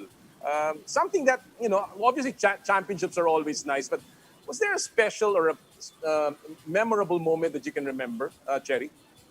Well, of course, when we won yung game sa Korea, that was the most memorable game. It was a different kind of game. Even the feeling was very, very different. So yun talaga ang most memorable. Tapos sa Philippines pa. Oo. Nangyari yun dito pa sa Pilipinas. Historic talaga yun. And of course, Yeah. the whole MOA arena cheering, pambira talaga yun. Chris, do you recall a special moment in Tim's career that you shared with him? That's hard. I've had so many like special things that are pretty much, they come up close. I think definitely yung Grand Slams. Okay, when we hit the Grand Slam, that was, you know, you know, you don't really, when you go to the Grand, you don't really expect it to happen. And even if, you know, you're never sure with basketball kasi, bilog talaga yung bola. You know, you're never sure until it the buzzer. So that was definitely the one of Ginebra. I think that lucky one, that shot of Brownie was just right. That was one of the, you know, that was one of the mega experiences I had because I was really taken aback. I was so sure it wasn't gonna, and then, you know, it happens. And I remember that game, ang kalaban ng Pure Foods then was Talk and Text. That was the game when Brownlee made the basket after a miss by Ali Peak on the free throw, and it was Brownlee who made that overtime. And it was Talk and Text. You know, do you ever talk about that? You're very good friends, Chris and Jerry. Do you talk about those things? Lalo na yung mga ganong andikit, and then, you know, may kantsawan ba kayo? We're not only good friends, we're business partners. I know. So do you May talk rule about tayo. meeting? May rule kami, may rule ako. You know, when every time Oh. every time may championship, 2 weeks, yung duration ng finals, hindi kami magkikita ni Cris sa... Correct. Wow. Kasi nagkakaroon ng ano Oo. Medyo awkward yung feeling kasi Interesting. So really, we make it already a pact. We don't. Cherry and I have been good about we really don't talk basketball when we see each other. I mean, we talk about it like very lightly, but never about especially when it's, let's say, when it was games against each other's husbands. Yeah. Other coaches or other chismis, this, that, yeah. Pero, all right. Kasi ano pa ngayon dahil, San Miguel and Talk and Text, so talagang mas yung rivalry talaga ngayon mas intense. So medyo hindi talaga, wag muna tayo magkikita in all right. Nung pagbalik ni Chotno in coaching, si Cris ang una kong tinawagan. Cris. Anong reaction niya? We're back. Sabi ko, before, sabi ko ganyan, malaman mo sa news, I wanted to let you know. Magkalaban na naman tayo. And how did you react, Cris? Well, I said I'm not surprised Chot would come back. I only knew that I felt it only a matter of time babalik rin siya. Yeah. But of course I said, oh no, mahirapan na naman kami dito. Nakausap ko si Chot about that, and of course also Tim. But all right, Cris and Cherry, you are married to basketball coaching royalty because Tim is the winningest coach in the history of the PBA, and of course Chot is the coach that brought us back to the World Cup. What do you like and what do you dislike about being married to a basketball legend? I'll start with you, Cherry. Of course, how would I say it? You dislike muna. Pag natatalo ka, dami mong kalaban eh. Especially pag national head coach ka, di ba? So, I can't help it. Diba? Parang minsan sa Twitter sumasagot ako kasi it really affects me. But of course, in championships and then pagpupunta ka sa restaurants, maybe fully book yung restaurant, may silya ka dahil famous. Yung mga gano'n. Bigla makahanapan. Yung things like perks, like mga gano'n na perks. Being a coach or medyo a little bit famous, hindi naman, yung mga gano'ng perks, little things that you enjoy. So yun. But other than that, I like mas na-enjoy ko yung walang stress. Mukhang hindi pwede yun, Cherry, sa trabaho ng asawa mo, tsaka sa pagkasama mo siya. But Cris, same question. What do you like and dislike about being married to such a famous basketball coach? Okay. I like the fact that you're part of the experience, and it's just an awesome experience, I think, na parang, the whole, starting, going to semis, finals, with the crowd behind you, and all that, everybody asking you about, hey, we watch your game, good luck. You feel that personal support, so you're involved, automatic, whether you like it or not, you're involved. And that feeling of being part of something big, and you can watch, the development until hopefully you succeed, is amazing. You won't have that, I think, if you're married to somebody that just probably has an office job, because you're not part of it. See, so you're part of the growth, or when you see the experience that he does. So that's what I like, because it's an exciting thing. What I have difficult time with is the stress. Like Cherry said.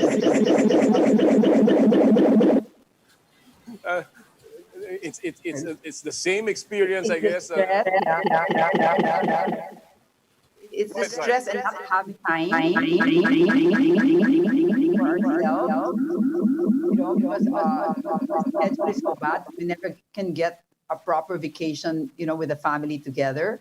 It's always like, okay, I'm off today, I'm off this weekend.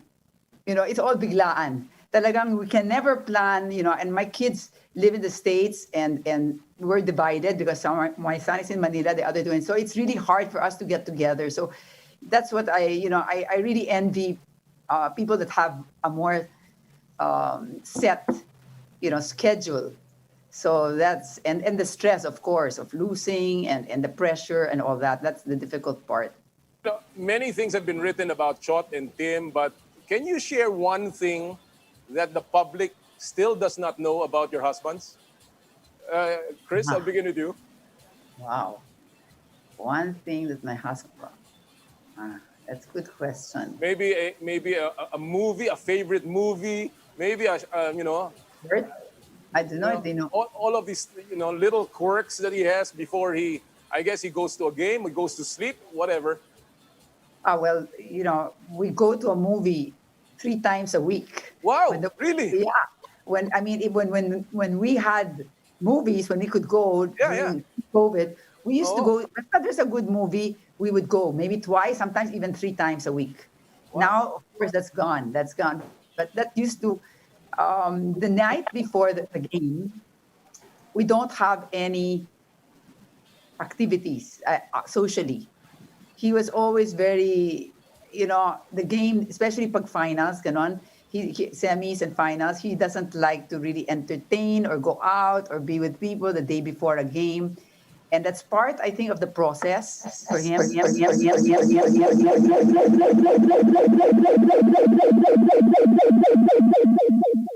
think I'm getting Okay, go ahead, that. Cris. Yeah, so I guess that's part of the process. So I don't think people really know that. I mean, he has to, he goes through this whole process before a game, and that's part of it. He needs to be, by himself the night before and not doing so many social things. So it's one of the things we've done through the years, actually. All right. Cherry, meron bang isang bagay that the public still doesn't know about Chot? A guy who has had so many public positions as well. I know. I think alam na ng public kasi Chot is very active on IG. Facebook. Halos lahat ng every minute ata nagpo-post si Chot. So lahat ng movement si Chot alam na nila eh. Ako pa nga nagagalit, ano ba? Post ka ng post! ako ba na, pwede ba? Tama na!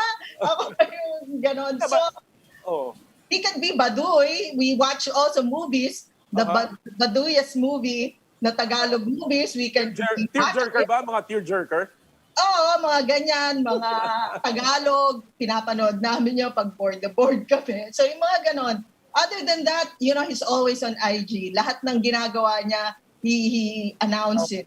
So parang wala na rin. What he is actually, parang ganon lang siya. Except hindi siya ganon intense rin at home. I mean, he's more relaxed. Hindi siya yung sumisigaw and ganon. What you see is support. He's not like that at home. Yeah, Cherry and Cris, you've been married for so long, and obviously, yung success ni Chot and ni Tim is because mainly because of the family. And when you talk about yourself, naman, what kind of trait, now that you think about it, what kind of trait must a woman have to be married to a very busy coach, very busy man who is involved in sports? Cris, ikaw muna. A trait that you think that I think I have, you mean? Or just a... Yeah. What kind of trait do you possess? It may not be as easy because you said he's very busy. He doesn't have really too much time, but I think... what do you think?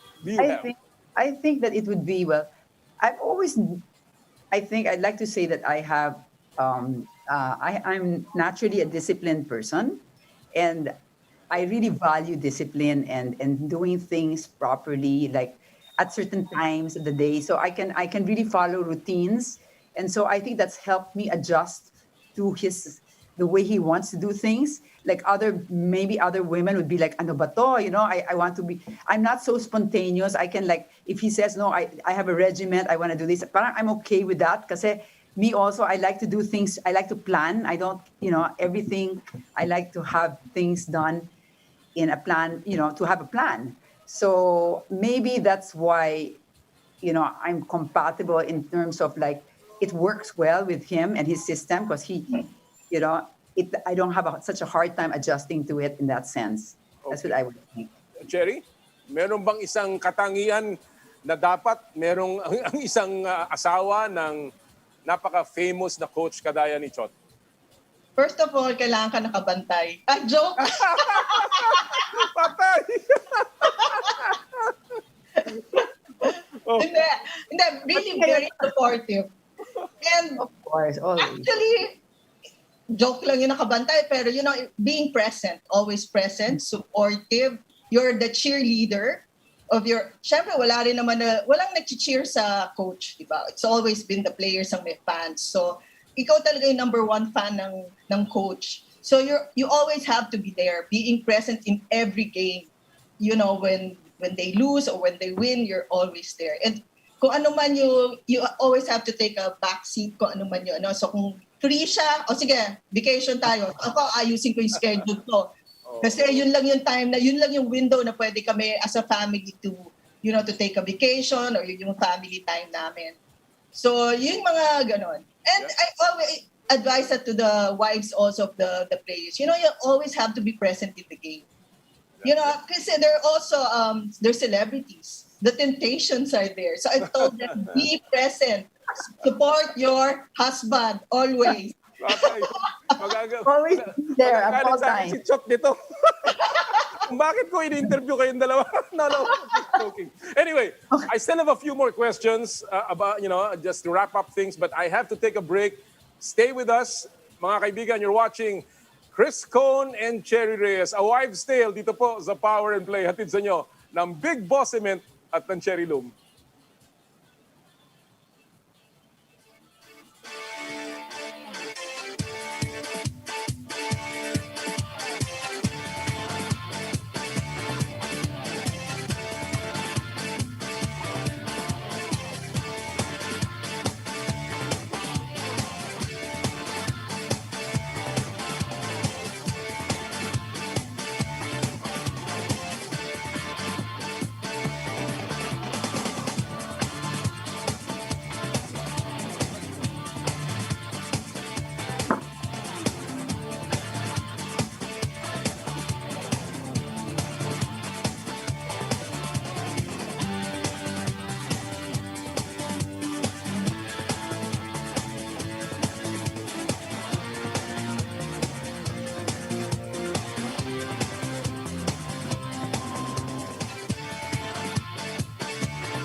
Nagbabalik po ang Power and Play hatid sa inyo ng Big Boss Cement at ng Cherry Loom. And we are still with the wives of our very successful coaches, Coach Tim Cone and Coach Chot Reyes. Kasama natin si Mrs. Cris Cone and of course Mrs.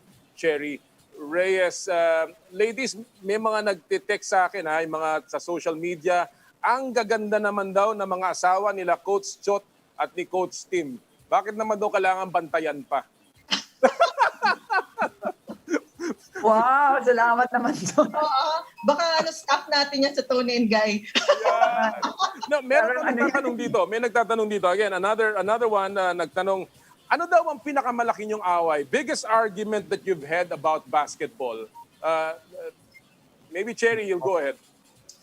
Well, there were times yung pag masungit siya, hindi ka kakausapin, sasabihin ko, ba't ka ba sungit mo rin sa akin. Hindi mo rin ako inaaway, parang ganyan. Pag natatalo. But, you know, with basketball, I mean, you know, wala naman masyado eh. Oh. What about you, Chris?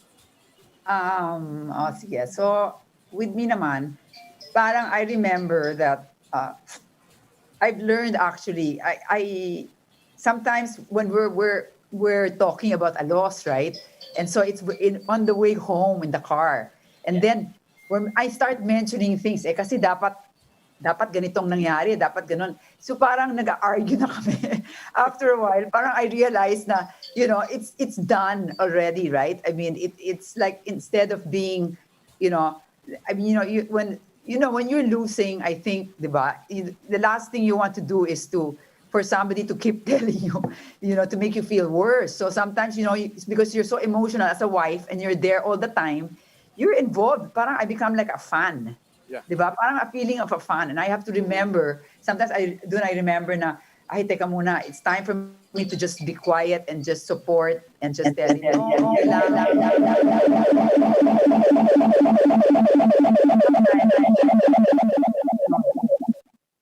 Okay. So sometimes Having a little bit of Go ahead. sometimes we have a little bit of an argument. We never fight.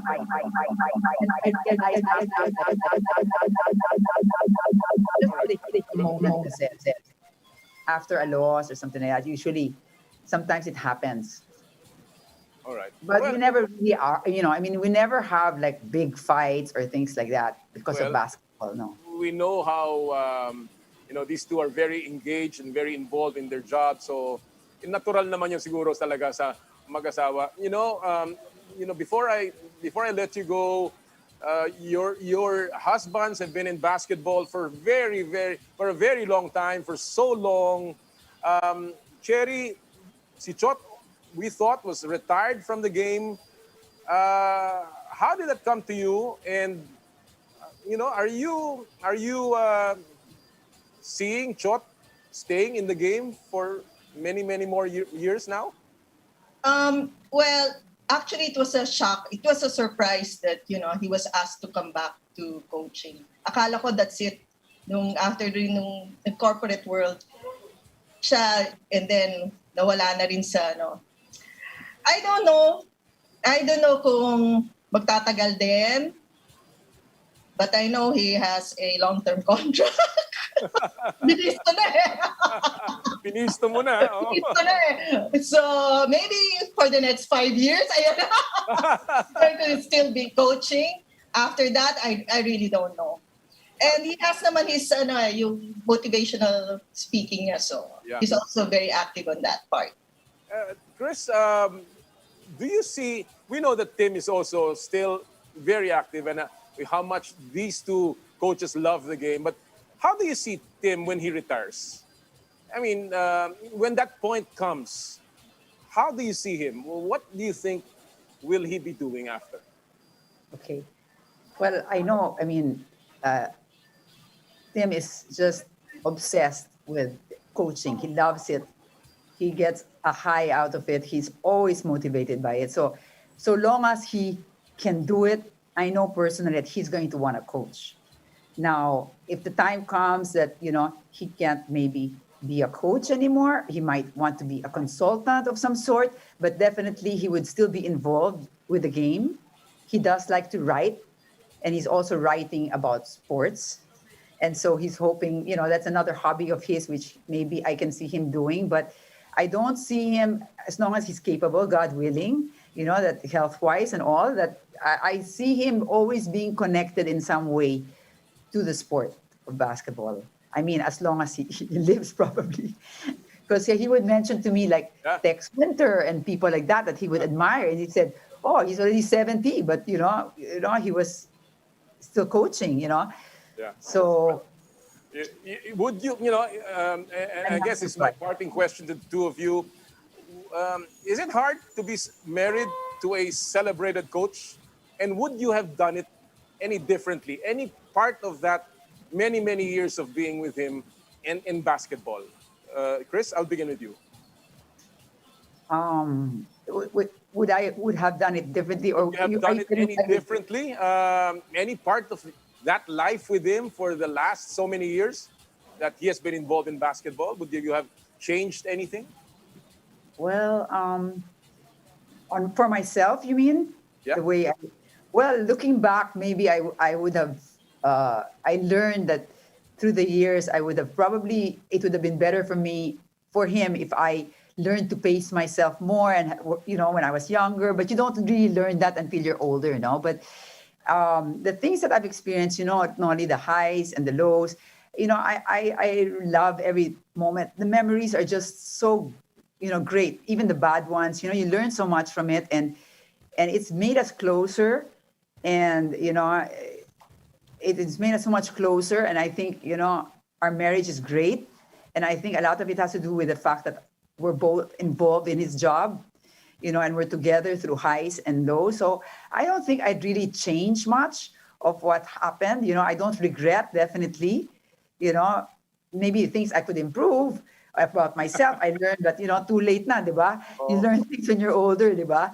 Not when you're that young. But, it's nice. I can advise people now, the young wives of coaches, the girlfriends, and I tell them, when I see them also intense, I tell them, no, I've been there na, listen to me. There's going to be many, many times na like that. So easy na kayo, di ba? And All things right. like that. Cherry? I wouldn't change anything, because it's so much fun. Our marriage life, it takes out the routine of their marriage life, basketball actually, and coaching probably. So I wouldn't change anything. The highs and the lows, it's fun. Yun lang nga, pag medyo you're going to be, your husband's going to be fired. Yun na yung medyo, oh my God, di ba? Di ba, what's next, di ba, for your family? Yeah. Yun ang medyo the coach's life. Yeah. So, yun lang yung mga, disadvantages doon. But otherwise, it's really fun. Well, it's part of the job. One thing I just wish that I hope that one day they can be again together on the same team. Chris Cone and Cherry Reyes, maraming salamat for joining us today sa Power and Play. Thank you. Stay safe. We'll see you soon. Yes, thank you, Noli. Bye, kids. Bye-bye. Bye, Cherry. Yan po mga kaibigan ng ating asawa ng ating mga celebrated coaches, Tim Cone and Chot Reyes, si Chris Cone and Cherry Reyes. Maraming salamat. Wow, ang ganda. Ang dami natin natutunan tungkol dyan. Marami pa po tayong gusto lang banggitin dito, yung mga nagpadala ng kanilang pulso. Yung pinulsuhan po natin dito, si Miko Mamak, J.A. Brioso, Eric John Orion, Larry Bautista, si Real OG09, J. Lord, si George Paule, pati si Joey Villar ng Philippine Star. Maraming salamat sa inyong pagpapadala ng inyong mga komentaryo sa ating pinulsuhan ngayong araw na to. Medyo babasahin natin yan siguro sa mga susunod na araw at naubusan tayo ng oras. Again, doon po sa mga nagbang kay AJ Edu, nagkaroon lang tayo ng konting technical problems. We will try to get him next week dito po sa Power and Play. But nonetheless, it's been a terrific episode once again. Marami po salamat sa inyong pagsubaybay sa Power and Play at sa lahat po ng tagapagtaguyod namin at sa lahat ng fans. Thank you so much. Ito po ang Power and Play at lagi namin sinasabi tuwing Sabado, bawal ang masungit at sa lahat po ng ating gawain. Ad maiorem Dei gloriam, all for the greater glory of God. Ang susunod na po sa atin, ang inay ko po, kami po ang 1PH Teleserbisyo para sa Pilipino. Have a happy sports weekend mga kapatid. More power, more play.